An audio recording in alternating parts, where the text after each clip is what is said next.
The gap between the American image, the American pretensions, and the American reality is suddenly become visible to the entire world. It was always visible to us. Of course, the country is now faced with the situation in Iran. What do you think the posture of Black Americans is regarding the Iranian situation? Well, as far as I can tell, it's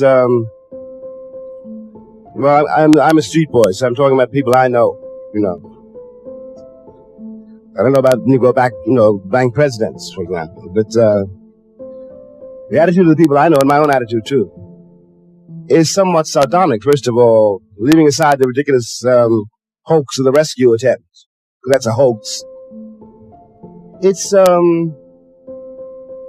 a way of doing two things. First of all, of distracting attention, from what is going on in this country, and it is also a way, which I find insane, but I think it's true, a way of preparing the American public for yet another war, to get them riled up against, same way that during the Second World War, the country became incensed against the Japanese, not against the Germans.